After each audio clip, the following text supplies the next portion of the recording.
एक बहुत बड़ा मसला अक्सर बच्चों को ये रहता है कि आपको पता है कि पेरेंट कंपनी ने अगर एस कंपनी को कोई लोन दिया हुआ है तो इंडिविजुअल बुक्स में पेरेंट कंपनी का रिसीबल नजर आ रहा होगा, लेट अस से 5000, और एस कंपनी का पेबल नजर आ रहा होगा।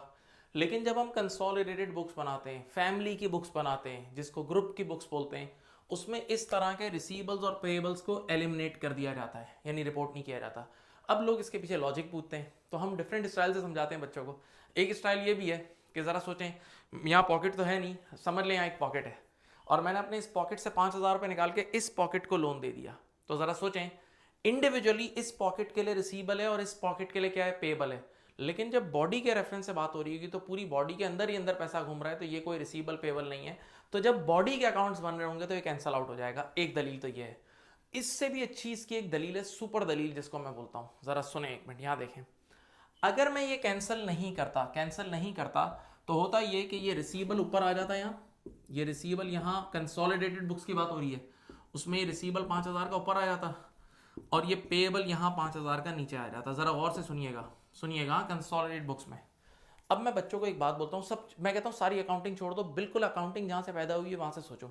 लेटस से आज मेरी बुक्स में एक 5000 का रिसीबल है, ठीक है, और ऑडिटर मेरे पास आया और मुझे बोला, मुस्तफा भाई ये जो 5000 का रिसीबल है ये साबित करो ये सच्चा है, आप सच बोल रहे हो, आप फेक रिसीबल नहीं है। तो मैं बोलूँगा एक मिनट भाई, ये 5000 का रिसीबल मुझे फलां बंदे से रिसीव करने, ये रहा उसका नंबर, ये रहा एड्रेस, आप उसे कांटेक्ट करके पूछ लें और आप जाके चेक कर लें कि उसकी किताब में, उसकी बुक्स में इतना ही पेएबल नज़र आ रहा होगा।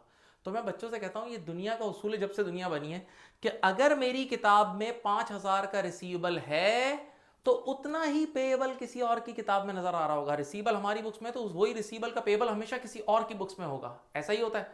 अब जरा सुनिएगा, यहाँ देखें, अगर मैं ये कैंसिल नहीं करता तो ये एडिंग टुगेदर हो जाता और फिर ये ऊपर कंसोलिडेटेड एसओएफपी में ऊपर रिसीबल नीचे पेएबल आ जाता। अब ऑडिटर मेरे पास आता, मुझे बोलता, मुस्तफा भाई ये जो रिसीबल है जरा फोन नंबर दो, इसका पेएबल कहाँ है, मुझे कंफर्म करना है। तो मैं बोलता कोई फोन नंबर की जरूरत नहीं है, ये देख ले, ये रहा सेम बैलेंस शीट में नीचे पेएबल है। तो वो उसी वक्त चकरा के गिर जाता। वो बोलता है यार क्या बात कर रहे हो, यानी पहली बार जिंदगी में एक ऐसी बैलेंस शीट बनती है, एसओएफपी बनती, कि जिसमें रिसीबल जो है ना उसका पेबल नीचे ही है। यानी इसका मतलब ये हुआ कि इंसान अपने आप को ही लोन दे रहा है, ऊपर रिसीबल नीचे पेबल, ऊपर रिसीबल नीचे पेबल। सोचिए ऐसा पॉसिबल हो सकता है? बिल्कुल ही गलत हो जाएगा। तो ये कैंसिलेशन मस्ट है। यहां पर एक और बात भी आई, अगर कोई इस कैंसिलेशन को करना भूल गया ना तो भी उसकी बैलेंस शीट बैलेंस हो जाएगी। हाँ, फिर भी ऊपर भी 5 है नीचे भी 5 है, बैलेंस शीट बैलेंस हो जाएगी, लेकिन प्रेजेंटेशन के मार्क्स कटेंगे। तो दिस इज, इसके मार्क्स होते हैं बाकायदा। तो this is very important concept. अगर पसंद आए तो कमेंट जरूर करें। अपना बहुत ख्याल रखिएगा। अल्लाह हाफिज।